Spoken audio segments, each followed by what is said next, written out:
The galaxy had a way of deciding what mattered and what did not. It had been doing this for thousands of years, long before humans ever looked up at the stars and wondered if something was looking back. The strong planets kept their seats at the table. The weak ones became footnotes in someone else's history. That was simply how things worked. Nobody wrote that rule down anywhere. Nobody needed to. Every civilization that survived long enough figured it out on its own.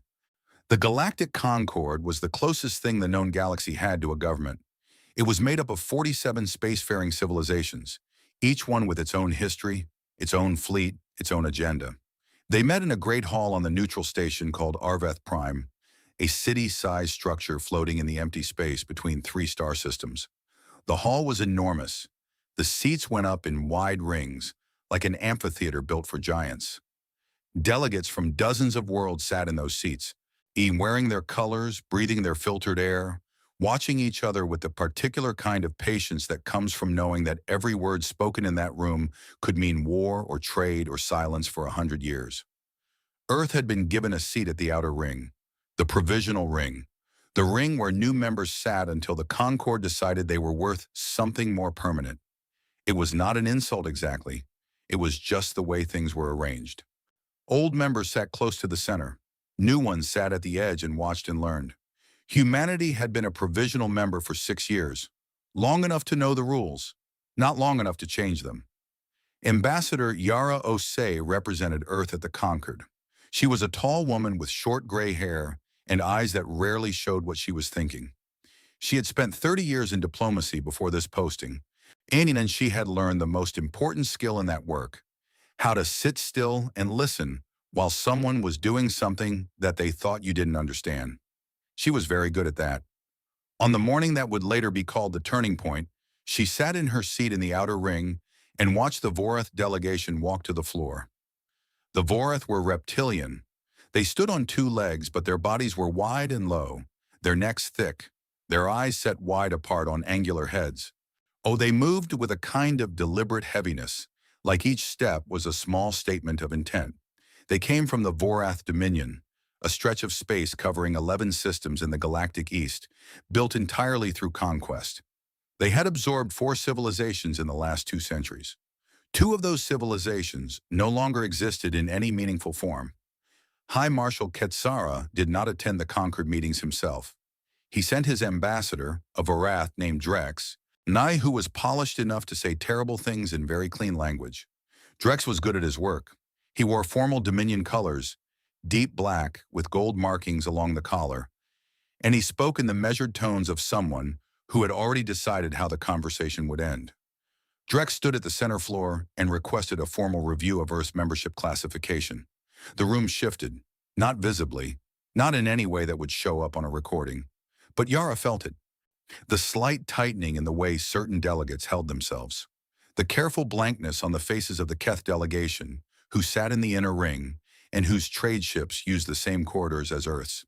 The small, almost bored tilt of the head from the Solari representative, who was old enough to have watched 4 civilizations lose their standing in this room. Drex laid out his case with the efficiency of someone who had rehearsed it many times. Earth, he said, Anna was a provisional member in name, but a liability in practice. The Sol system sat at the intersection of 3 major trade lanes: the Keth Corridor, the Drev Passage, and the Outer Reach Route. Lanes that carried rare element shipments worth more than most small planets could generate in a decade. A system that important, Drex argued, required a protector, a guardian, something with teeth. Then he showed the scan data. It had been gathered by a Vorath deep-range survey vessel 3 months earlier, under the cover of routine astronomical research. The data was clean and thorough, and it showed exactly what it showed. The Sol system's defenses were, by any galactic standard, almost non-existent. 1 orbital defense platform above Earth, aging and lightly armed. A small fleet of 7 frigates, short range, clearly designed for patrol rather than combat. No dreadnoughts, no battleships, no deep space fortifications beyond the single platform. Drex let the data sit on the room's display screens for a long moment before he spoke again.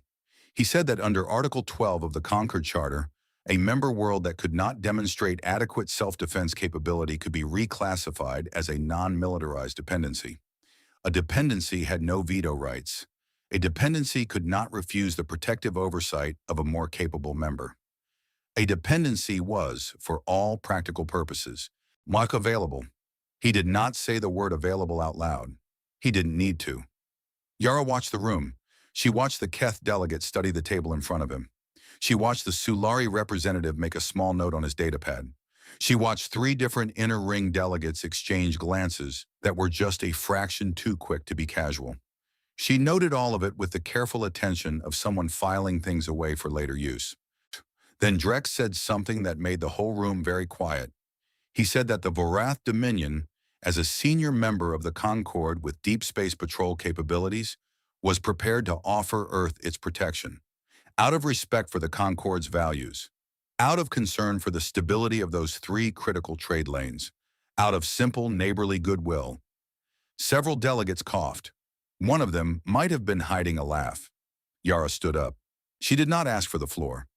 She did not wait for the moderator to recognize her. She simply stood, and the room looked at her, and she spoke in the calm voice of someone who was not surprised by any of this, and had not been for quite some time. She said that Earth thanked the Vorath Dominion for its concern. She said that Earth's delegation would review the proposal according to standard Concord procedure, which allowed 30 days for a formal response. She said this without emotion, without heat, without anything that could be described as alarm. She sat back down. Drex looked at her for a moment. Then he nodded and returned to his seat. The session ended. Delegates filed out through their respective corridors. Yara walked at an even pace to the Earth delegation's private suite. A modest set of rooms in the outer spoke of Arveth Prime. Her aide, a young man named Tomas, who was efficient and smart and still young enough to show his feelings on his face, fell into step beside her, and he looked shaken. She did not. He asked her what they were going to do. She told him to send a message to Earth. Priority encrypted, full compression, flagged for the office of the Secretary General and the Joint Chiefs simultaneously. He asked her what the message should say. She thought for a moment. Then she told him the message should contain exactly 4 words. They've made their move. Tomas sent the message. He did it without fully understanding it. He was new enough to diplomacy that he still thought a message should explain something. He did not yet understand that sometimes 4 words were enough, that sometimes the person on the other end of the line had been waiting for exactly those 4 words for years. 38 light years away, in the Vorath Dominion's war city of Kethdara, High Marshal Ketsara read his ambassador's report and was satisfied. Ketsara was old by Vorath standards. His scales had gone from green-brown to a deep gray at the edges, and the ridge above his eyes had thickened with age into something that made him look permanently angry. He had commanded fleets for 50 years. He had taken 2 systems by force, one by negotiation backed by the credible threat of force, and one by simply arriving with enough ships that the other side decided thinking about it further was not worth the trouble. And he understood power the way a surgeon understood the body, not as something to be admired, but as something to be used correctly at the right moment with the right pressure. He read the scan data again. He had read it 4 times before this. It did not change. 1 orbital platform, 7 frigates, no deep space capability worth the name. His analysts had cross-referenced the data against 3 independent surveys and the Concord's own publicly filed records. The humans had been in space for less than a century. They had achieved faster-than-light travel only 40 years ago. Barely enough time to establish a handful of colony ships, let alone a war fleet. Their industrial base was significant, his analysts noted, but entirely civilian-focused.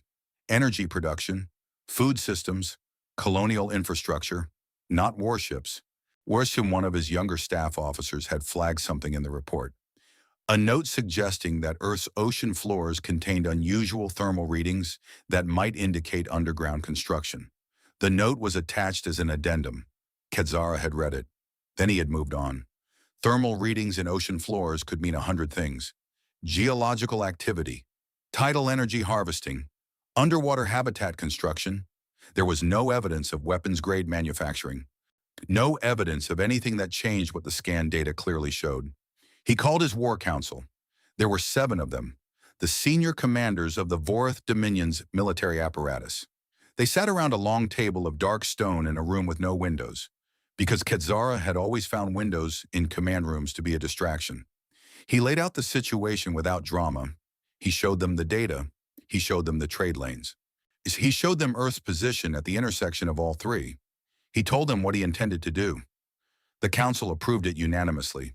It took less than 20 minutes. Quetzara assembled a fleet, 200 warships. Not everything the Dominion had. That would have been wasteful. 200 was more than enough to handle 7 frigates and 1 old platform. He picked his best captains, not because he expected a real fight, but because sloppy work against a weak opponent was still sloppy work. He had standards. The fleet would travel to Seoul. It would arrive with weapons active. It would transmit a formal demand for Earth's surrender of military oversight. Earth would comply, because Earth had nothing to fight back with, and because humans were, in his experience, rational enough to understand mathematics. 200 warships against 7 frigates was not a battle. It was an announcement. He gave the order to depart in 72 hours. Back on Arveth Prime, things moved the way they always moved in places where many civilizations lived close together and nobody fully trusted anyone else. Slowly on the surface, quickly underneath. In the public corridors, the Concord's business continued as normal. Delegates attended committee sessions. Trade agreements were reviewed. 3 minor border disputes were discussed and tabled for further study. On the floor of the main hall, would the Article 12 motion regarding Earth sat in the queue for formal debate, as procedure required. In the private rooms behind closed doors and in the kind of conversations that were never recorded, other things were said. The Keth delegate, a cautious being named Vorath, who had represented his people for 20 years, spoke quietly with 2 other inner ring delegates over a meal. He said nothing directly. He asked questions. And he asked whether anyone had verified Earth's defense data independently. He asked whether the Article 12 motion had the support needed to pass. He asked whether anyone had told the humans informally that the motion was coming, as a courtesy. Both other delegates looked at their food. Vorath understood. He nodded slowly. He said nothing more about it. On the other side of the station, in a corridor not often used, the Sulari representative walked alone at an unhurried pace. He was very old, even for his species, and he had seen things in his long career that most people in that station had only read about. He had been present when the Dreven Collective lost its membership status. He had been in the room when the Merrick agreed to Vorath oversight and ceased to exist as an independent civilization 8 years later. He stopped walking for a moment and looked out through a viewport at the stars. He thought about the human ambassador, about her stillness, about the 4 words she had sent home. He had not intercepted the message, but he had worked in this station long enough to know when someone was sending a signal rather than asking for help.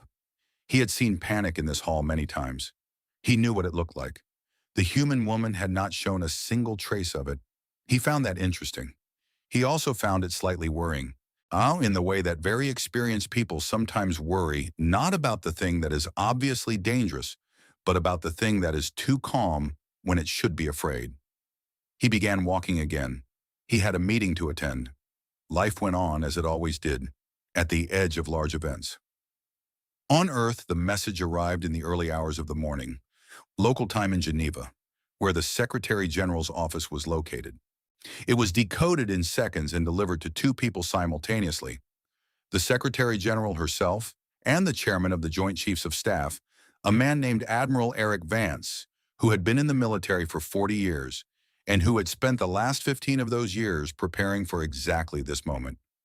Vance read the 4 words on his secure screen. He sat with them for a moment. Then he picked up a different device, one that was not connected to any public network, or that had no transmission record anywhere on Earth's open communications grid, and made a call. The call was short. He said 3 words: initiate observation protocol. That was all. He put the device down. He looked out the window of his office at the city below, quiet in the early morning, lights reflecting on the wet streets. He thought about the 200 warships that were almost certainly being loaded and fueled in a Vorath war dock somewhere across the galaxy. Yet he thought about what their commanders believed they would find when they arrived at Sol. A small, sad smile crossed his face. He thought about all the years of quiet work, all the decisions made in rooms smaller than this one, by people who understood something that the rest of the galaxy had not figured out yet. He thought about the cold dark of the asteroid belt and what was sitting there in the silence waiting. He hoped the Vorath had good doctors. They were going to need them. He went back to his desk. There was a great deal to do and not much time to do it. Outside the window, the city went on sleeping, perfectly ordinary, perfectly peaceful, having no idea that somewhere in the galaxy, a fleet of 200 warships had just set course for home, having no idea that home was ready. The Pacific Ocean had always kept secrets.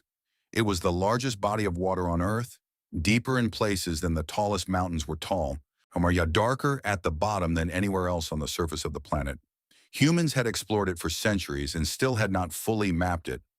Strange creatures lived in its deepest parts, things that had no need for light and had evolved entirely in pressure and cold and silence.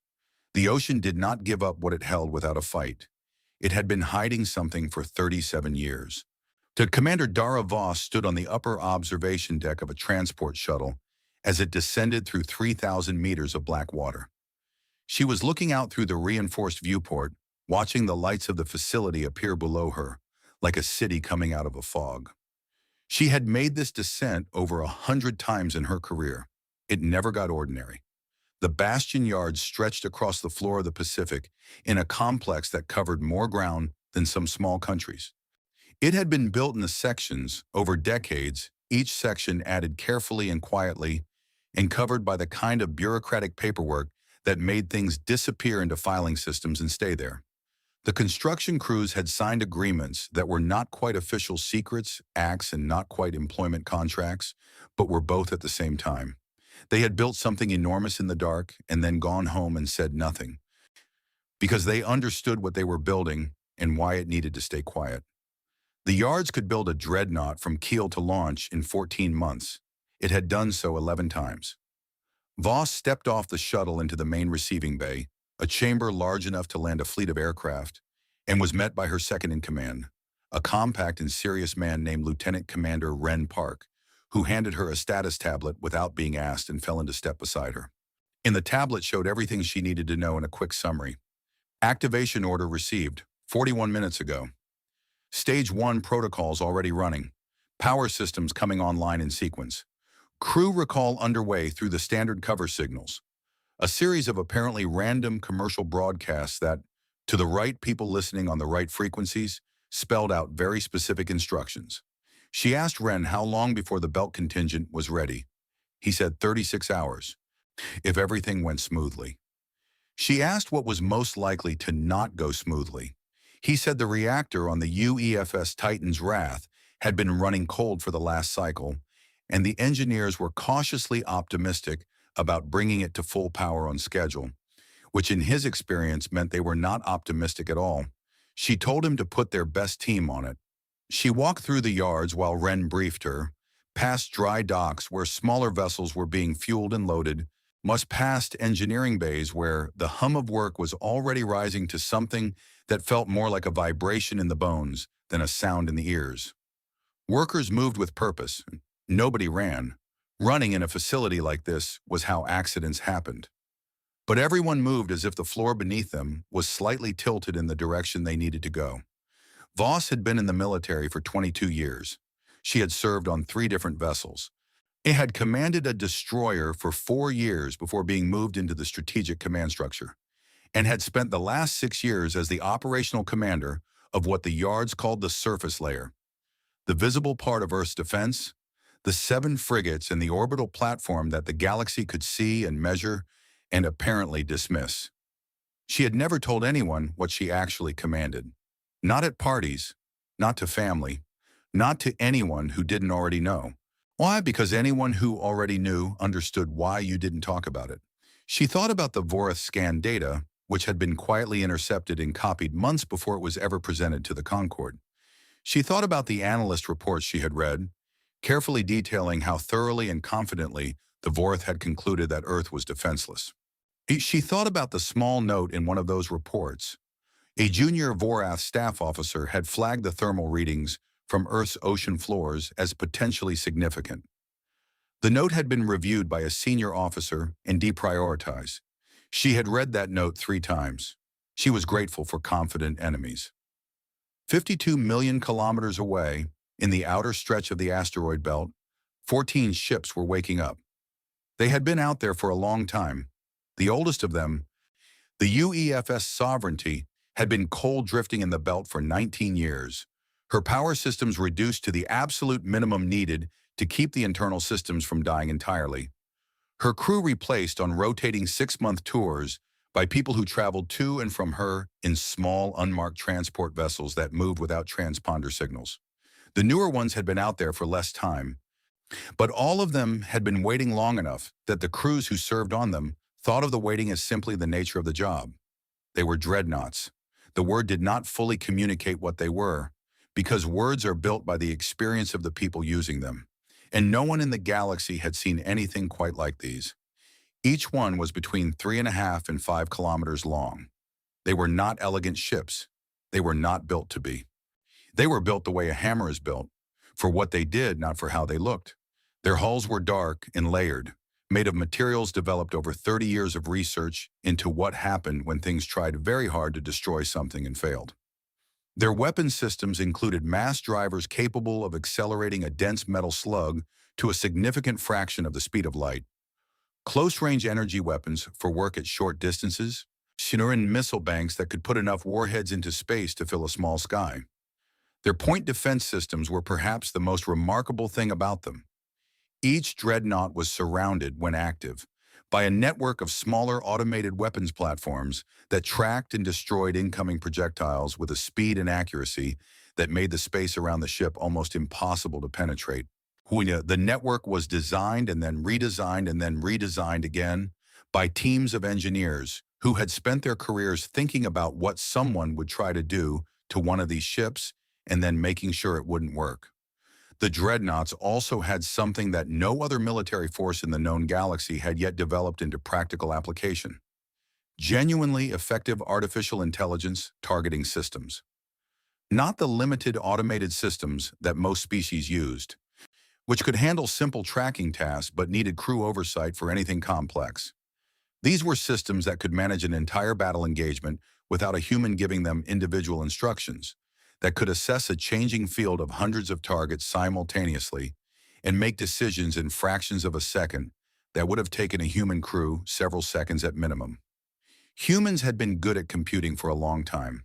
It turned out that computing, it scaled up and applied to the problem of how to destroy things very quickly and very accurately, was extremely useful. The first sign of life on the dreadnoughts was light, not the dramatic blaze of a full power-on, but the slow creep of illumination through darkened corridors as system after system came back from standby. Internal lights, then environmental controls, then communications grids, then deepest in each ship's engineering section, and the first low vibration of a reactor beginning to warm from cold sleep to operational temperature. A crew member on the UEFS Indomitable, a young woman named Specialist Asha Day, who was on her first posting to the belt contingent and had not entirely stopped being surprised by the size of the ship she lived on, was in the engineering monitoring bay when the main reactor began its startup sequence. She had been told this would happen. She had read the protocols. She had done the training simulations. She had not been prepared for what it felt like.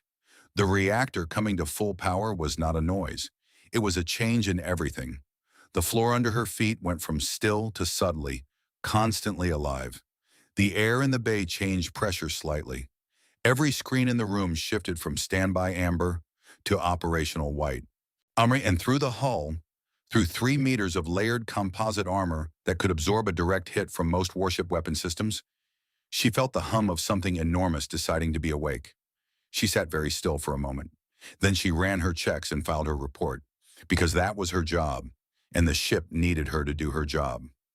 Commander Voss received the belt activation confirmation at the 12-hour mark.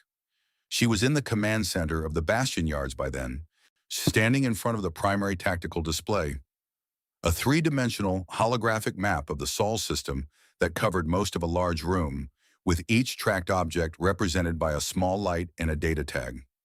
The asteroid belt on the display looked the same as it always did from outside. a scattered field of rocks and dust and debris, the chaotic remnant of something that had tried to become a planet and never quite managed it.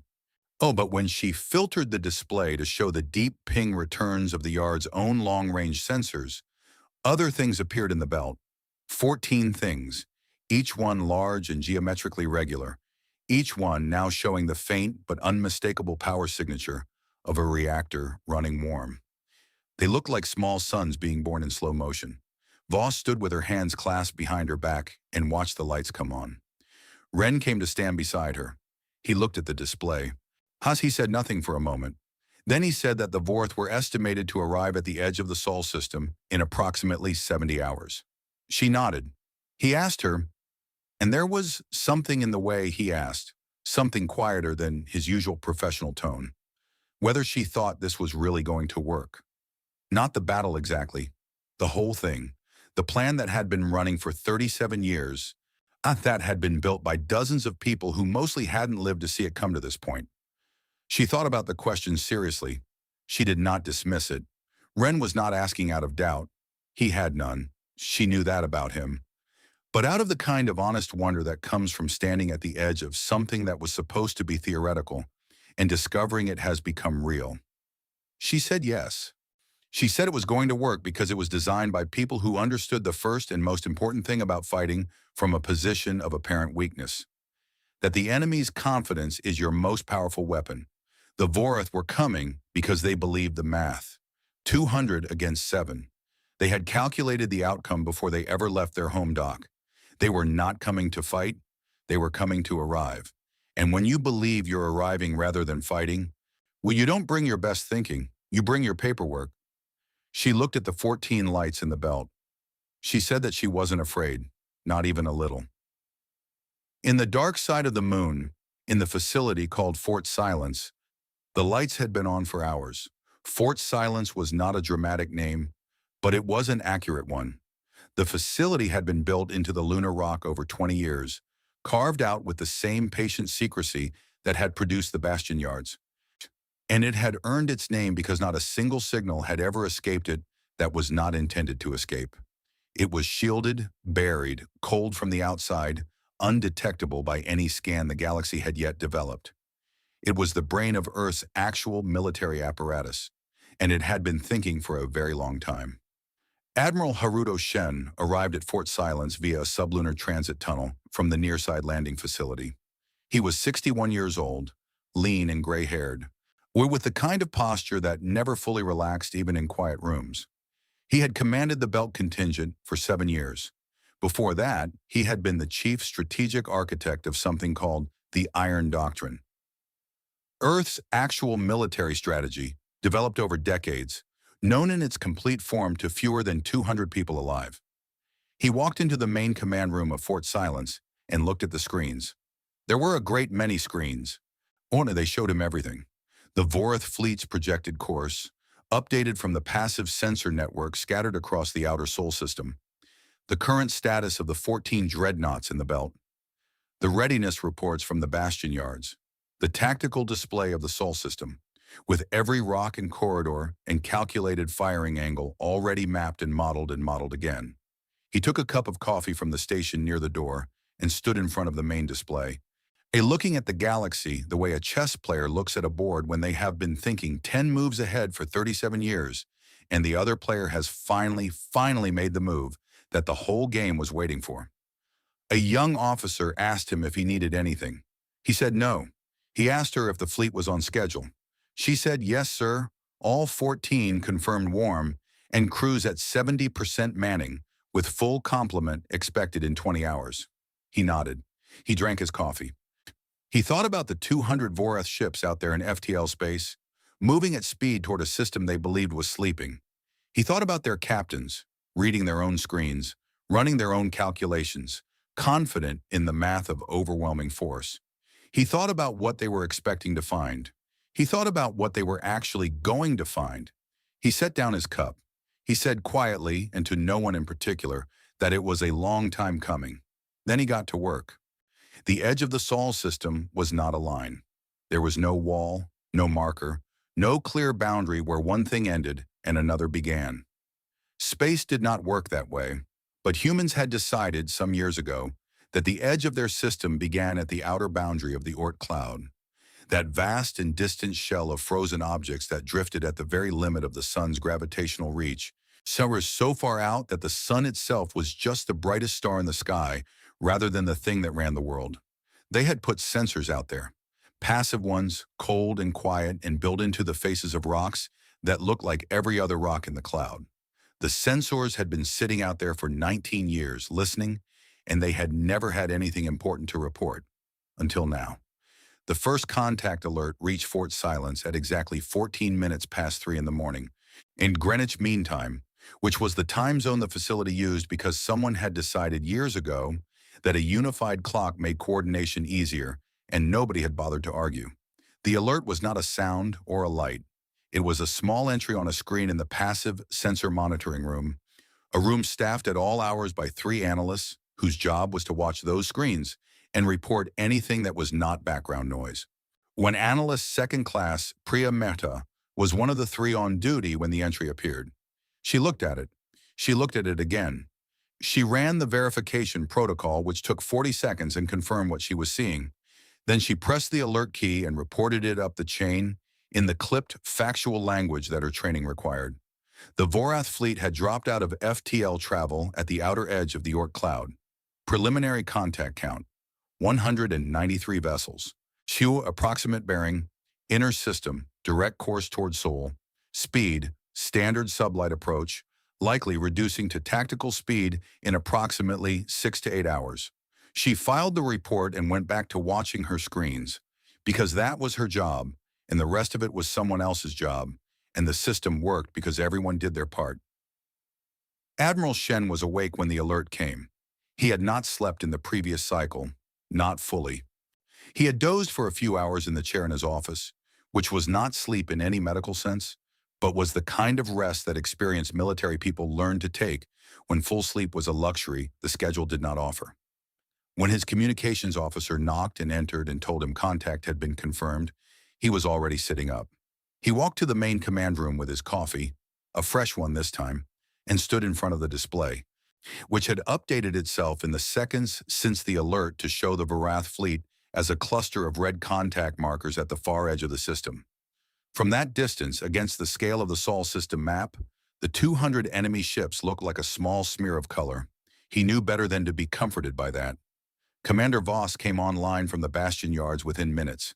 Her image appeared on the secondary screen beside the main display. She was slightly lower resolution from the relay through the deep water, but her voice was clear.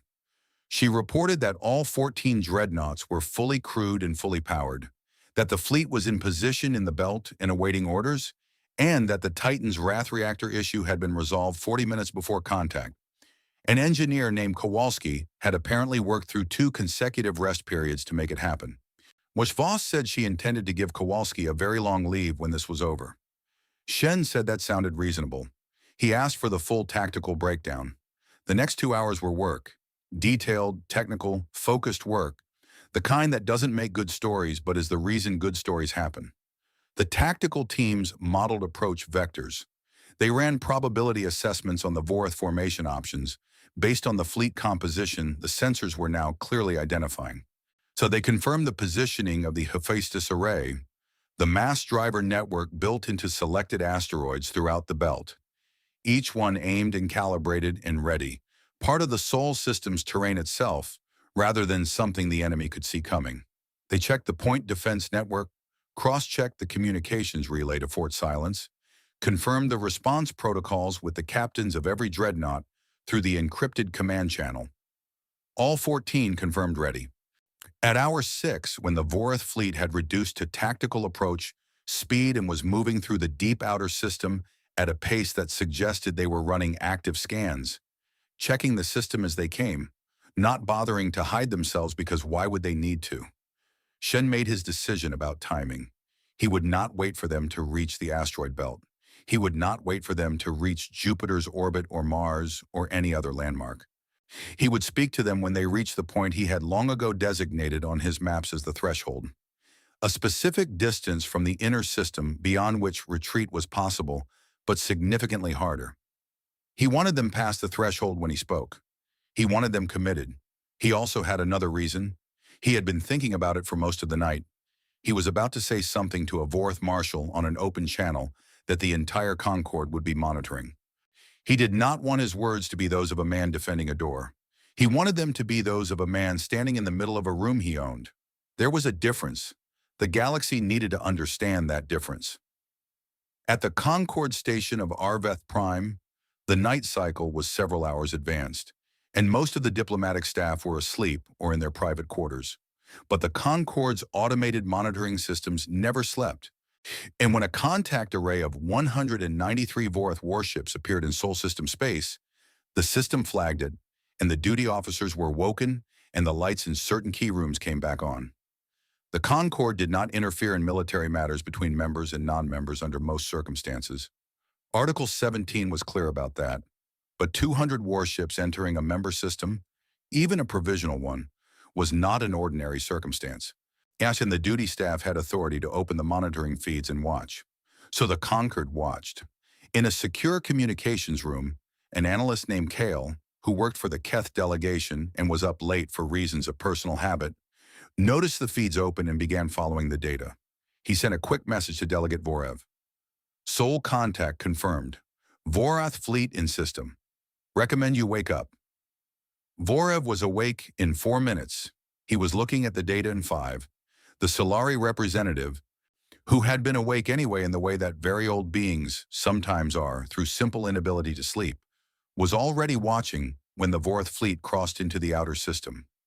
He sat in his private room with a warm drink and the data feed on his screen and watched in the way he watched most things, with patience, with attention, and without making any immediate conclusions, because he had learned decades ago that immediate conclusions were how experienced people made avoidable errors. He noted the fleet size. He noted the absence of any Earth response so far. He noted that the Sol system was very quiet on every sensor band, which was either the stillness of a place with nothing to show or the stillness of a place with very good reason to stay hidden. He was not sure which one it was. He suspected he was about to find out. High Marshal Ketsara was on the bridge of his flagship, the warship Kethavara, when they crossed into the inner system approach. The Kethavara was a large vessel by Vorath standards, 800 meters from bow to stern, bristling with weapons, carrying a crew of over 1,000. By the standards of what was waiting in the asteroid belt, she was a medium-sized rock. Ketsara did not know that. His scan systems were active and running a continuous sweep of the system ahead. The data was coming back clean. 7 frigates in close Earth orbit, with their signatures exactly matching what the survey data had shown months earlier. The orbital platform still there, still aging, still presenting the same limited threat profile it always had. The asteroid belt, exactly as it appeared in every map, a field of rocks, cold, quiet, geologically eventful, in the slow grinding way that rock fields are eventful over millions of years. No dreadnoughts, no battleships, no hidden fleet. His sensor chief reported that there were some unusual thermal anomalies in the belt. Faint, possibly geological, not consistent with active power systems. The chief recommended logging them for later review. Ketsara acknowledged the report and returned to watching the approach. He was thinking about the human ambassador at the Concord. Her stillness had irritated him slightly when he had reviewed the recording of the forum session. There was a type of stillness that came from shock. A person so overwhelmed they simply stopped responding, frozen by events larger than they could process. There was another type that looked identical from the outside, but came from somewhere very different. He had seen both types in his career. He had told himself he was overanalyzing. It was the habit of a long career to find complexity where there was none. He was 2 hours from the threshold when the transmission arrived. It came on all frequencies: audio, visual, text in 17 different Concord languages, including Vorath Standard, and a mathematical sequence at the beginning that was the galactic convention for a signal intended to be understood by any intelligent receiver. It could not be missed. It could not be dismissed. It was designed to be received by every ship in his fleet simultaneously. Ketsara watched it come up on his screen. He watched the image resolve. A man, human, was sitting behind a plain desk. No dramatic backdrop, no visible weapons, no flags or insignia beyond the collar rank markings of a senior officer. Gray hair, calm face, a coffee cup on the desk beside him, which Ketsara noticed and found, in a distant way, bizarre. The man spoke. He said in Vorath standard that was accented but entirely correct, that the fleet was now inside a designated human exclusion zone. Oh, he said that their weapons locks, the active targeting systems on the Vorath ships that had been running since they entered the system, had been detected and logged. He said that the fleet had 1 hour to reverse course and begin withdrawal from the Sol system. He said this calmly, without heat, without visible anger, as if he were delivering scheduling information. He said that failure to withdraw in 1 hour would result in the United Earth Fleet responding with appropriate and overwhelming force. He gave his name as Admiral Haruto Shen, United Earth Fleet. Then the transmission ended. There was a long silence on the bridge of the Kethvara. Ketsara looked at the transmission data. He processed it. He looked at his sensor feeds, still showing 7 frigates, still showing 1 old platform, still showing a belt full of rocks and faint thermal noise. He thought about the phrase appropriate and overwhelming force. He did a quick calculation in his head. 200 warships against whatever Earth had. The math was not complicated. He thought about a man who sat behind a plain desk and gave an ultimatum with a coffee cup next to him. He found it funny in a cold way. It was either the bravest thing he had ever seen or the most deluded. He had spent his whole career operating on the principle that there was no real difference between the two until the shooting started. His communications officer opened a return channel. Ketsara looked directly at the transmission lens. He said in Common Galactic that he had heard Admiral Shen's message. He said that humanity had a single choice available to it. He said the choice slowly and clearly to make sure there was no translation ambiguity. Kneel or burn. Then he closed the channel. On the bridge of the UEFS Indomitable, floating cold and dark in the asteroid belt, with her power systems shielded and her crew at full readiness, Admiral Shen watched the response transmission end. He sat with it for a moment. Across the Sol system, his fleet was watching. All 14 Dreadnoughts and their screening vessels, all the crews who had been waiting, some of them for years on rotating posting, some of them newly arrived from Earth and still adjusting to the scale of what they served on. They were all watching the same feed. They had all heard the same thing, kneel or burn. Shen looked at the screen for another second. Then he looked at his communications officer and gave a small nod. She cut the open channel. He said quietly to the room in general, "We have been waiting for someone to say that." He picked up his coffee. He drank it. He set it down. And he said to his tactical officer, "Bring us up. Full power. All ships." And in the asteroid belt, the Dreadnoughts stopped being rocks. At Arveth Prime, in a monitoring room that had been filling with staff for the last 2 hours, the feeds suddenly went extraordinary. 14 contact signatures appeared in the Sol asteroid belt, each one enormous, each one blazing with the full power output of an active capital ship. They had not been there 1 second before. Now they were. And the room went very quiet. Delegate Vorath stared at the data and stopped breathing for a moment. The Solari representative, watching from his private room, set down his drink. He said to the empty room, in the voice of someone who had just confirmed a very old suspicion, "There it is." Outside, across the whole Concord network, 14 suns had come to life in the dark of the asteroid belt, and the galaxy, for the first time in a very long time, did not know what was going to happen next. War, when it finally arrived after a long wait, did not feel the way most people imagined it would. There was no single dramatic moment where everything changed. There was instead a series of very fast, very specific decisions made by tired people in loud rooms, and then consequences that moved at the speed of physics and could not be taken back. The 14 Dreadnoughts of the United Earth Fleet powered up in sequence over the course of 90 seconds. Each one went from cold and dark to fully operational in a bloom of power that the Vorath sensor systems had never seen before, because the Vorath sensor systems had been calibrated to find things they expected to find, and nobody had expected this. On the bridge of the Kethvara, Ketsara's sensor chief turned from his station with an expression that Ketsara had never seen on the man's face in 15 years of service.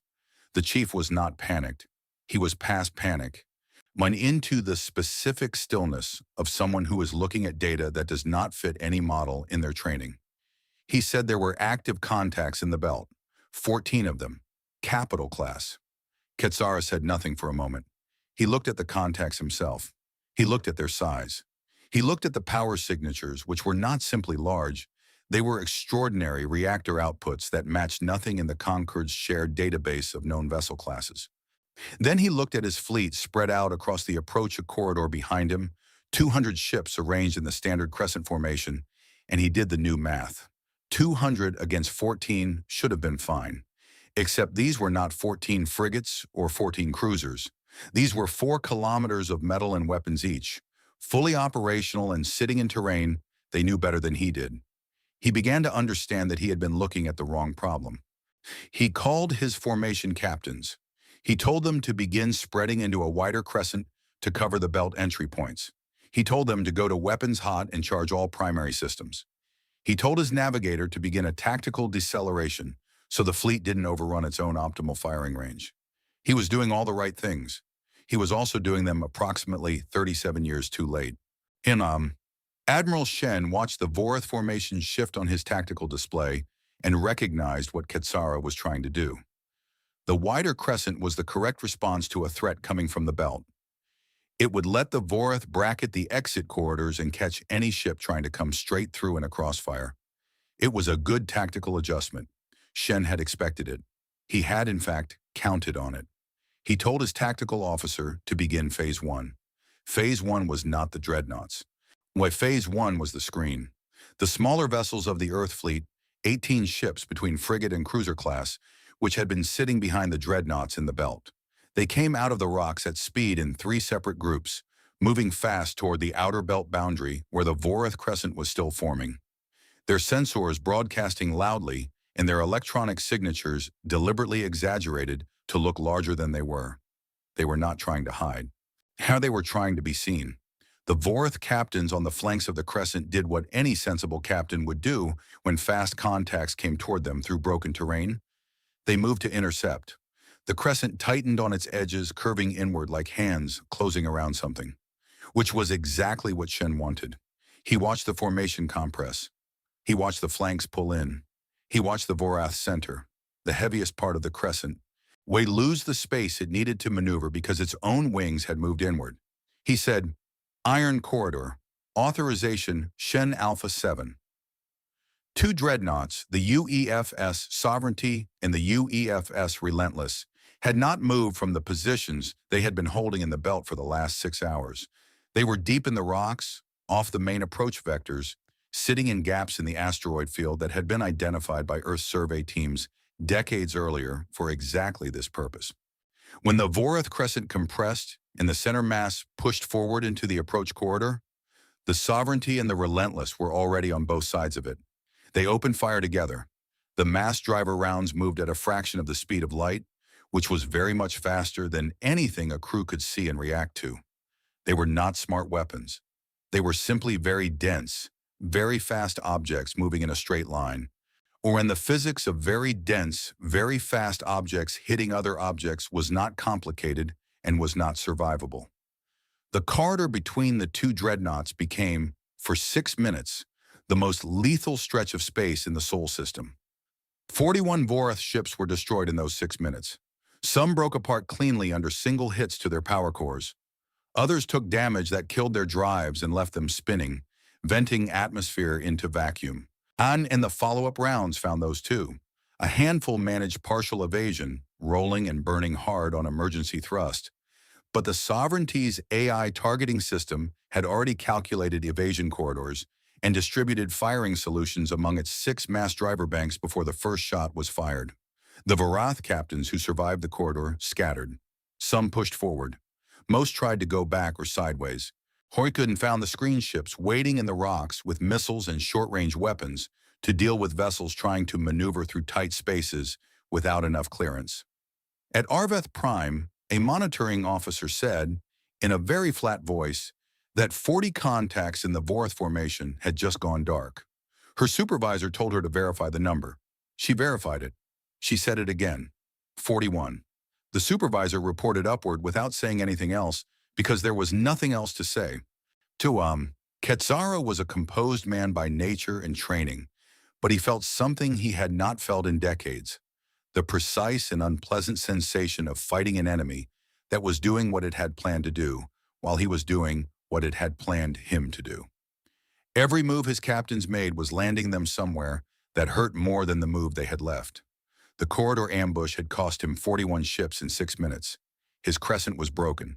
His flanks were being harassed by the screen ships, Hanuain, who did not engage in sustained fights but instead hit and disappeared back into the rocks and forced his pursuit ships to follow them into terrain where the rocks themselves seemed to be helping the enemy. He pulled his fleet back to a consolidation point outside the belt boundary and tried to assess.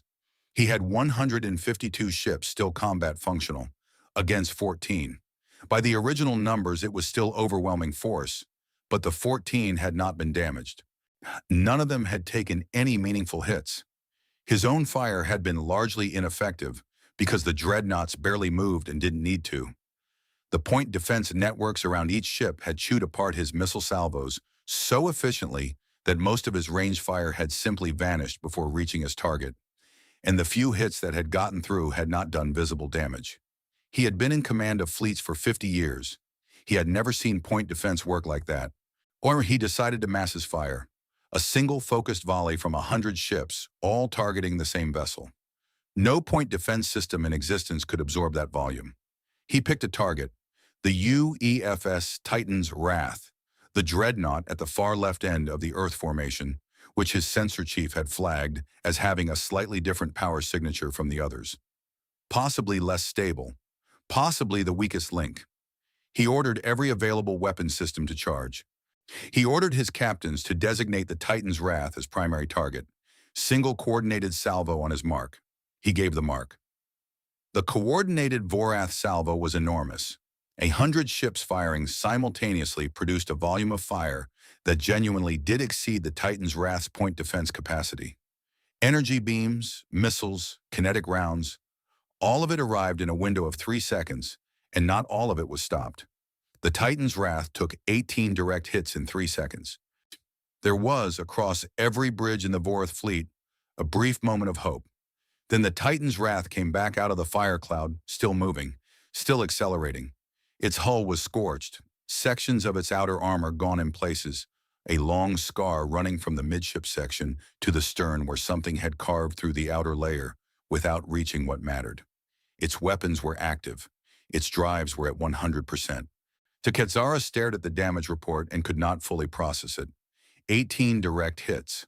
On anything else in any fleet he had ever commanded, that was catastrophic damage. On this ship, it was cosmetic. Commander Voss, aboard the Titan's Wrath, had been thrown against her console restraints by the impacts, and was now bleeding from a cut above her eyebrow, where something small and metal had clipped her when a secondary panel shorted. She did not notice the blood for several minutes because she was too busy watching her tactical screens, and because the thing she was watching was too interesting to be interrupted by a cut. Quetzara was massing his fleet on the Titan's Wrath, pulling his ships toward her, bringing the whole remaining force to bear on one target, which meant he was pulling them away from their spread positions and compressing them toward her location. She said to her comms officer, "Get me the Admiral." Shen came online immediately. She told him Quetzara was compressing toward her. She gave the coordinates. She said the window was about 4 minutes before they spread again. Shen said he saw it. He said, Hephaestus. The Hephaestus array had taken 11 years to build and had never been fired in combat before. It was not a weapon technically. It was an engineering project, a network of mass driver systems built into 43 specific asteroids throughout the belt, when each one positioned and aimed over years of careful work and recalibrated regularly by the teams that quietly maintained them. The asteroids looked like asteroids from the outside. They were asteroids on the outside. But inside each one, buried in the rock, was a machine that could accelerate a very large payload to very high speeds and send it along a very precise vector. 43 mass drivers, firing simultaneously, all targeted on the same coordinates. The Vorath fleet was compressed toward the Titan's Wrath's position, clustered more tightly than any fleet should cluster in combat, because Ketzara had been thinking about how to break one ship, not about the geometry of 43 firing solutions. The Hephaestus array fired once. Later in the mission recordings, the event was logged as lasting approximately 4 seconds from first impact to last. The compressed Vorath formation occupied a volume of space that 4 seconds was enough to fill thoroughly. 47 ships were destroyed. 11 more were left non-functional, tumbling on altered courses with no power and no response. Of 152 ships that had been at the consolidation point, 62 remained. Ketzara had not been killed. His flagship had been at the edge of the formation, far enough from the compression that it had only been hit by debris and the edges of the barrage. His senior staff were alive. His ship was damaged but mobile. He sat in his command chair in a room where 3 of the screens had gone dark from power rerouting and a fire suppression cloud was still clearing from the engineering section. And he looked at what was left of his fleet. He thought about Earth's ambassador at the Concord, her stillness, her 4 words. He understood now what kind of stillness it had been. He understood it the way you understand something after the fact, when there is no practical use left for understanding. He had walked 200 ships into the middle of something that had been built specifically to receive him. Every move he had made had been a move they had planned for. The terrain was theirs. The timing was theirs. The weapons were beyond anything he had been told existed. In the fleet that he had been assured did not exist, had been sitting in the rocks for decades, waiting in the dark for exactly this. He opened a channel to his surviving captains. He gave one order: full withdrawal, all ships, maximum speed. He did not dress it up. He did not call it a tactical reposition or a strategic reallocation of forces. He called it what it was. He watched his 62 remaining ships burn hard away from the belt, away from the inner system, moving in the ragged way that surviving fleets move when they are no longer organized but simply running. Behind them, the 14 Dreadnoughts did not pursue. They did not need to. They held their positions in the rocks and on the edge of the belt, weapons still active, power signatures still blazing on every sensor band in the system, visible to every monitoring device the Concord had pointed at Sol, visible to the whole galaxy. Specialist Asha Day was still in the engineering monitoring bay of the UEFS Indomitable. The battle had passed through her screens as data: power usage readings, damage logs from other vessels, fire control sequences registering as load spikes on the reactor. She had done her job throughout, tracking and logging and reporting without being asked to go anywhere or do anything dramatic. When the withdrawal order registered on the fleet-wide tactical feed, not an Earth order, but the Vorath one, readable because their communication encryption had been broken 14 months ago by a team at Fort Silence, and nobody had told them. She watched 62 red contact markers begin moving away from Sol at speed. She looked at the display for a long moment. Then she leaned back in her chair and breathed out, very slowly, in the breath of someone who has been holding tension in their body for many hours without fully knowing it. One of the other engineers across the bay, a man twice her age who had served in the belt contingent for 3 postings and had a reputation for never showing emotion, was looking at the same feed. He said, without turning around, "That's that then." She said, "Yes." He nodded. Then he went back to his readings, sure, because the reactor still needed watching and the ship still needed its crew to do their jobs. And the world kept moving even when something enormous happened inside it. Outside, in the cold and the dark of the asteroid belt, 14 ships that the galaxy had not known existed sat in the wreckage of the confidence of an empire and waited to be told what came next.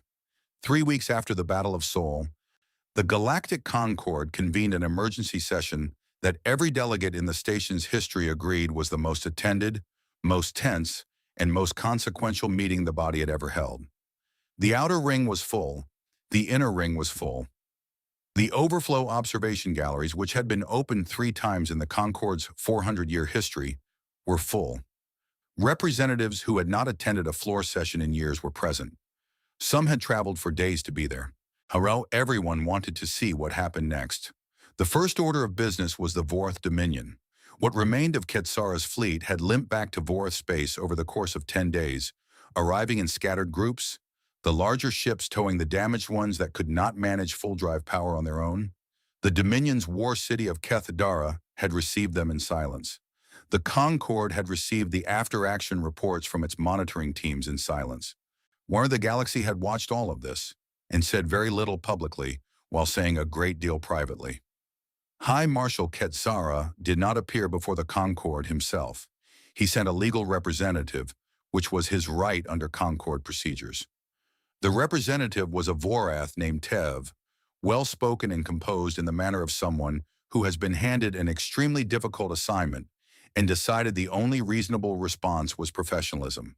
Tev stood at the floor podium and presented the Dominion's official position, which was that the incursion into the Sol system had been a legitimate exercise of the protective oversight mechanism provided for under Article 12, that the subsequent military response from Earth had been disproportionate, and that the Vorath Dominion was prepared to discuss a formal ceasefire arrangement with appropriate compensation terms. The hall made a noise. It was not one noise. It was many noises from many species at the same time, which added up to something that was not quite laughter and not quite outrage, but sat in the uncomfortable space between the two. The moderator called for order. Then she recognized Ambassador Yara Oay. Yara walked to the floor podium from the outer ring, which was a longer walk than most ambassadors made. She had walked it in her mind many times in the weeks since the message she sent to Earth. She had thought about what she was going to say. She had revised it. She had stripped it back. She had decided that the most powerful thing she could bring to this floor was not rhetoric, but information, and that the information would speak for itself if she let it. She set a data pad on the podium. She said she had 3 things to present. The first was technical. She walked the room through the legal record of the Article 12 motion that Drex had filed 6 weeks earlier. She showed the timeline. She showed the Vorath survey of Sol, when it was conducted and when it was shared internally within the Dominion. She showed the gap between when the survey was completed and when the motion was filed. A gap of 4 months during which time the Dominion had been assembling a fleet.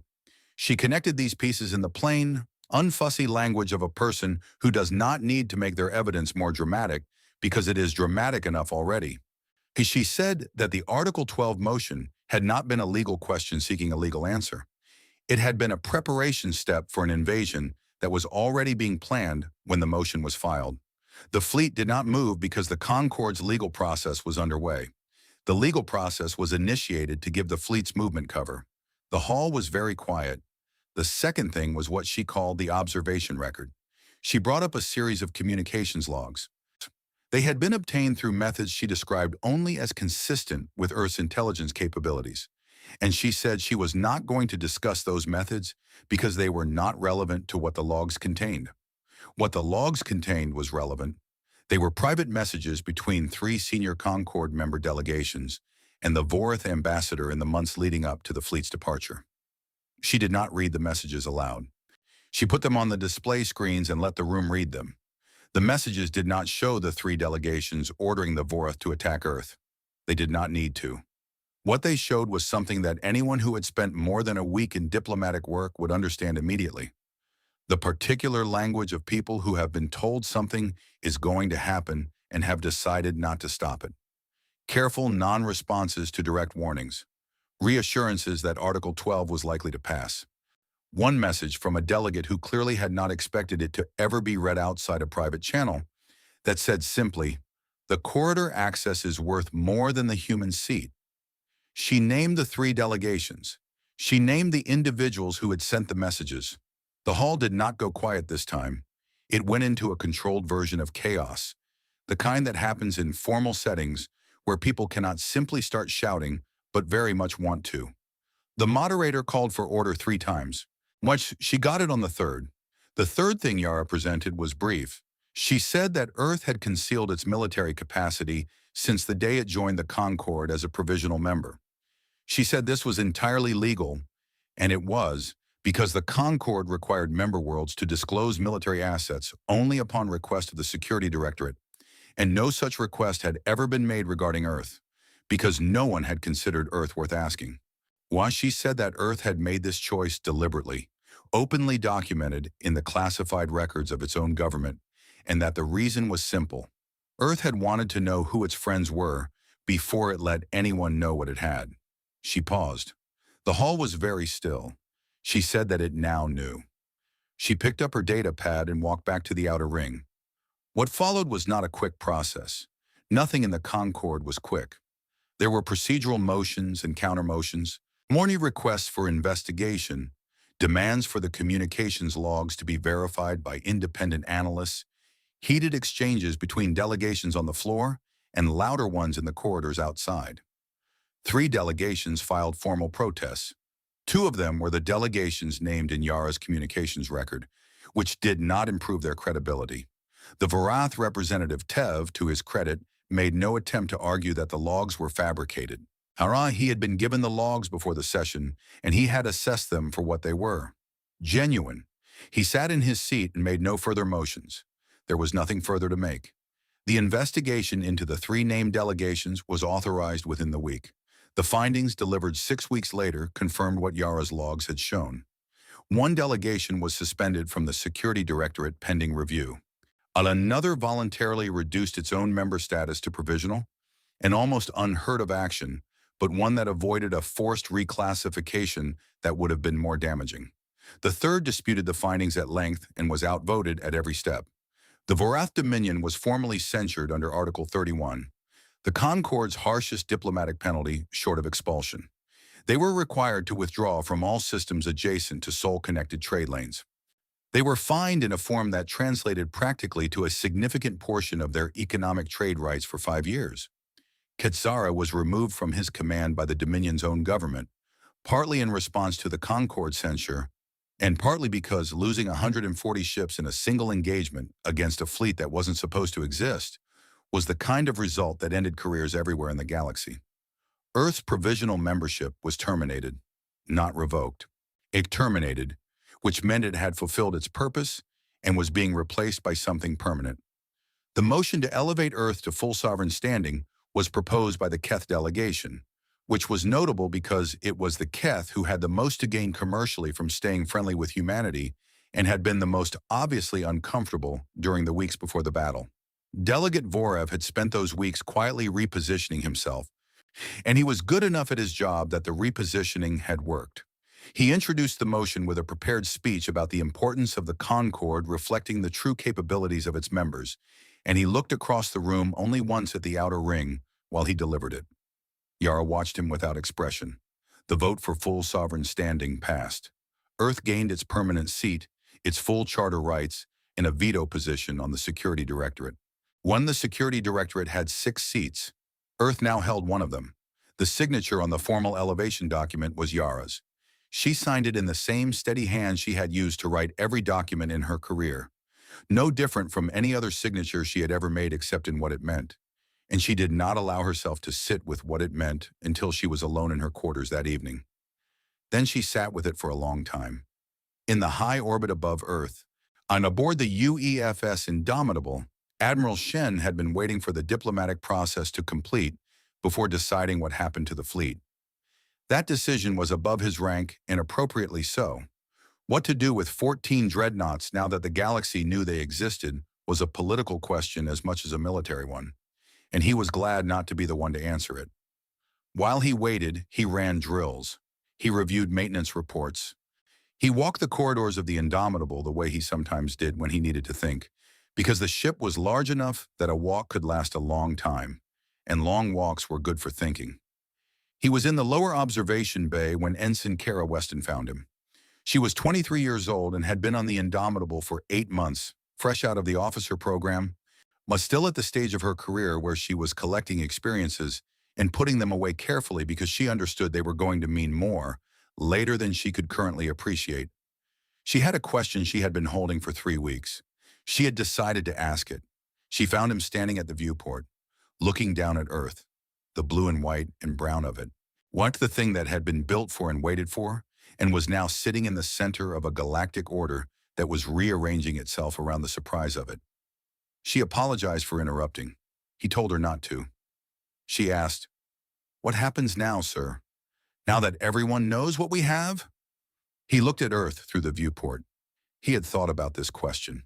He had thought about the galactic politics of revealed capability, about the alliances that would shift, shooter about the species that would want to trade, and the ones that would want to negotiate, and the ones that would quietly begin programs to try to build something comparable over the next 50 years.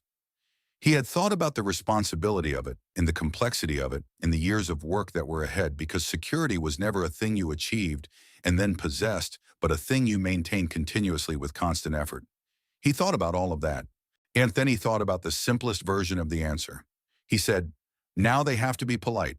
She looked at him. He looked at Earth. He said it without humor, without triumph, without meanness.